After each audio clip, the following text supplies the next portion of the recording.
ఇప్పుడు మనతోని స్వామిరెడ్డి బాపు గారు ఉన్నారు.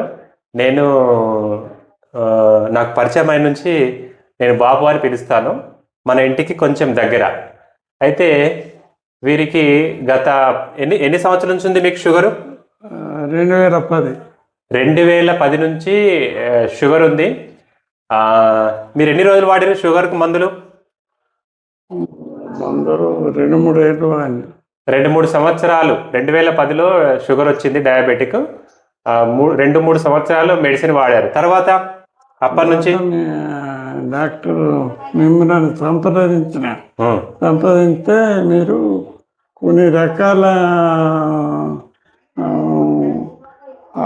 ఆకులను చిరుధాన్యాలు తిని కంట్రోల్ చేయొచ్చు అని అంటే దాదాపు 10 మంది దాకా మేము షుగర్ పేషెంట్ ఉన్నాము.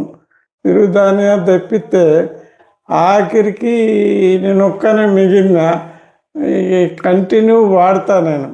ఏది చిరుధాన్యాలను దాదాపు డాక్టర్ గారు చెప్పిన ప్రకారంగా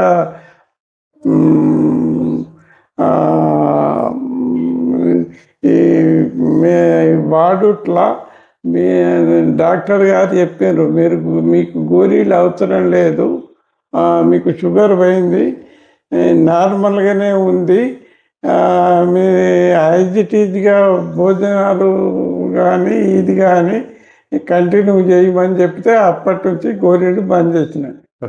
2010లో డయాబెటిక్ వచ్చిన తర్వాత మనకు 2003-4లో పరిచయం అయ్యారు. 2013లో పరిచయం అయ్యారు.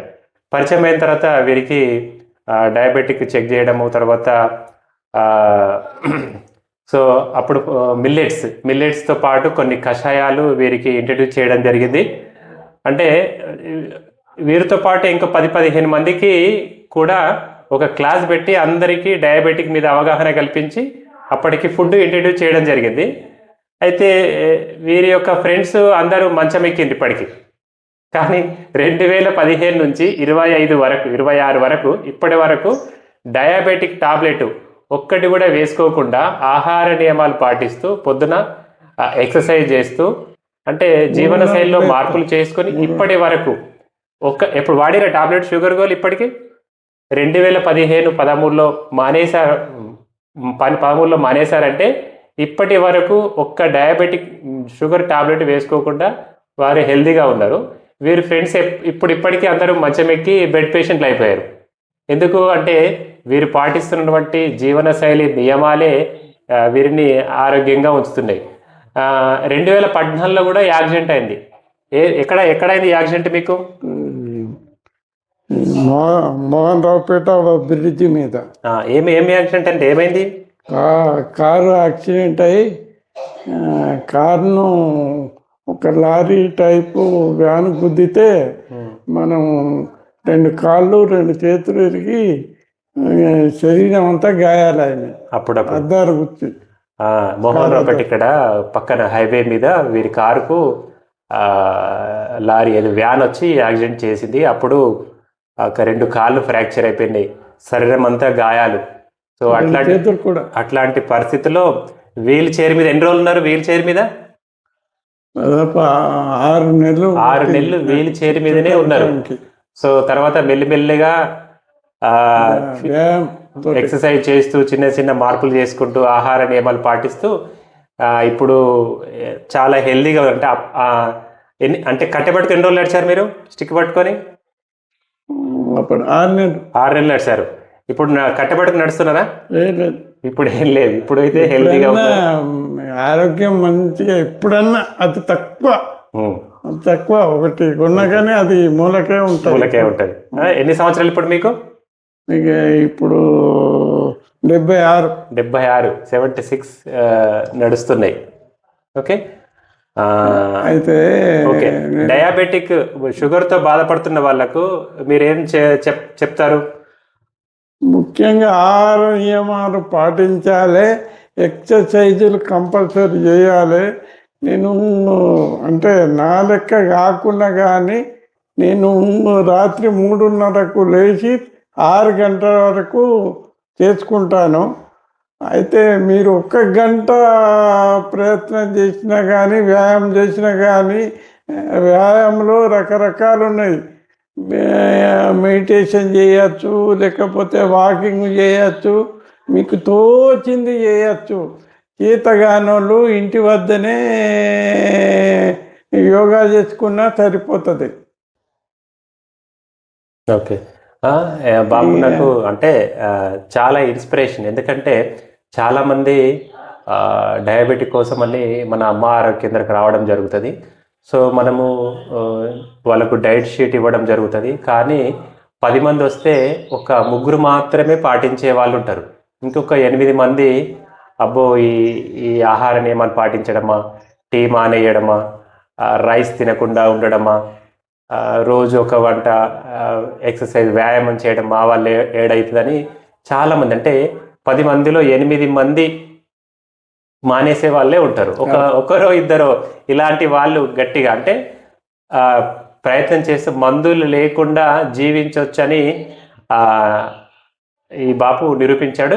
వీరితో ఇంకా చాలామంది ఉన్నారు. కానీ వీరు ఈరోజు షుగర్ టెస్ట్ కోసం నా దగ్గర రావడం జరిగింది.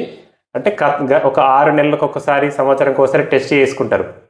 సో ఎప్పుడు చూసినా ఫాస్టింగ్, పోస్ట్ లంచ్ నార్మల్. 2013లో టాబ్లెట్ మానేశాడంటే ఇప్పటి వరకు షుగర్ టాబ్లెట్ లేకుండా వారు ఆరోగ్యంగా హెల్దీగా ఉన్నారు. చాలా వరకు యాక్సిడెంట్ అయినా కానీ దాని నుంచి బయటపడి హెల్దీగా ఉన్నారు. అంటే వీరి యొక్క జీవన శైలే ఆ కారణమైనది. ఇలా హెల్దీగా ఉండడానికి వారు పొద్దున లేవడము, వాకింగ్ చేయడము, ఎక్సర్సైజ్ చేయడము, తర్వాత ఆహార నియమాలు పాటించడము, సో బయట ఫుడ్ తినకుండా, ఏది పడితే తినకుండా ఒక నియమంతో ఉన్నారు కాబట్టి ఇంత హెల్దీగా ఉన్నారు. ఓకే, ఇంకేం చెప్పదలుచుకున్నారు? షుగరు వస్తే చాలామంది ఇది జీవితాంతం ఉంటుంది అని అనుకుంటారు. కానీ షుగర్కు కంట్రోల్ చేయడం అనేది మన చేతుల్లోనే ఉంటుంది. దానికి పెద్ద ఆహార నియమాలు పాటించాలి. ఆహార నియమాలు పాటించితే ఆరోగ్యం కాపాడుకోవచ్చు. షుగరు మనిషికి వచ్చిందంటే అదొక మనిషికి చెదరు పట్టినట్టు. అన్నీ లోపల అవయవాల మీద ప్రభావం చూపిస్తుంది కనుక మనము దాని కంట్రోల్ చేస్తే మన శరీరం ఆరోగ్యంగా ఉంటుంది. మరియు ముఖ్యంగా భయపడవలసిన అవసరం లేదు. అయ్యో నాకు షుగర్ వచ్చింది, ఇది జీవితాంతం ఉంటుంది, మేము ఏది తినరాదు అని అనుకుంటారు. కానీ నేను ఫంక్షన్కు పోతే తింటాను. తిని దానికి నేను ముఖ్యంగా ఏంటంటే చేదు జీలకర్ర, మెంతులు, ఇంగువ 3 పొడి చేసి తినేటప్పుడు ప్రతిరోజు తప్పకుండా అది వాడతాను. దానితోటి నాకు షుగర్ కంట్రోల్గా ఉంటుంది. మనము ఏదైనా తిన్నా కానీ మీరు సపోజు స్వీటు ఉంటే లడ్డూలు కానీ ఇంకా తీపి పదార్థాలు ఏవి తిన్నా కానీ మనం మందులు ఒక్కసారి బదులు 2 సార్లు వాడితే అది కంట్రోల్గానే ఉంటుంది. నేను ఫంక్షన్కి పోతే ప్రతిసారి కూడా నేను భోజనంలో స్వీట్ పెడితే తింటాను. తిని ఈ మందులు ఎక్కువ తాగుతాం గంతే. దాని కొరకు మనం మనసులో లేదు. టాబ్లెట్ బదులు మెంతి పౌడర్ అప్పుడప్పుడు ఎప్పుడన్నా ఫంక్షన్కి వెళ్ళినప్పుడు స్వీట్ కానీ రైస్ భోజనం కానీ తిన్నప్పుడు వారు మరుసటి రోజు ఈ మెంతి పౌడర్ అనేది వాడుతూ కంట్రోల్ చేసుకుంటూ ఉన్నారు. అంటే ఇప్పుడు మీరు ఎన్ని పూటలు తీసుకుంటారు? ఎన్ని పూటలు తింటున్నారు భోజనము? పొద్దున్న ఒకసారి. ఓకే, పొద్దున టిఫిన్, పొద్దున 8 గంటల లోపల టిఫిన్, 1 గంటకు భోజనము, సాయంకాలం 8 గంటలకు జొన్న రొట్టె. Yes, very good. సో అంటే 3 పూటలు తీసుకుంటున్నారు. సో హెల్దీగా ఉన్నారు. అప్పుడప్పుడు భోజనంగా ఫంక్షన్కి వెళ్ళినప్పుడు ఏదైనా మిస్ అయినప్పుడు మళ్ళీ మరుసటి రోజు దాన్ని బ్యాలెన్స్ చేసుకునే విధానము వీరికి తెలిసింది, అర్థమైంది కాబట్టి దాన్ని బ్యాలెన్స్ చేసుకుంటున్నారు. షుగరు రక్తంలో ఎక్కువ కాకుండా వీరికి బ్యాలెన్స్ అవుతూ ఉన్నది. ఇది బాపు యొక్క ఆరోగ్య రహస్యం. ఓకే, ఇప్పటి పిల్లగాళ్ళకు ఏం చెప్తూ తెలుసుకున్నారు? చిన్న పిల్లలకు చిన్న 20-25 సంవత్సరాలు, 18 సంవత్సరాలు, 30 సంవత్సరాల లోపే డయాబెటిక్ షుగర్ వచ్చేస్తుంది. అయితే మనుషులకు రకరకాలైనటువంటి శరీరాల తత్వాలు ఉంటాయి. ఒకరికి అరుగుతుంది అదే ఫుడ్, ఒకరికి అరగదు. అయితే మన శరీర ధర్మం ప్రకారంగా ఏది అరుగుతుంది ఏది అరగది అనేది మనకు తెలుసు. ఒకవేళ స్నేహితుల బలవంతంగా ఏదైనా తీసుకున్నా ఒక పూట తీసుకొని ఒక పూట మానేయాలి. ఇంట్లో ఏం కాదు తిను ఏం కాదు అని అంటారు, కానీ మన శరీర ధర్మం మనకు ఏర్పాటు కనుక ఒక రోజు ఒక పూట మానేసి దాని శరీరానికి అనుగుణంగా మనం తయారైతే మరుసటి రోజు మళ్ళీ మామూలుగానే ఉండొచ్చు. Okay okay Babu, okay, thank you అండి.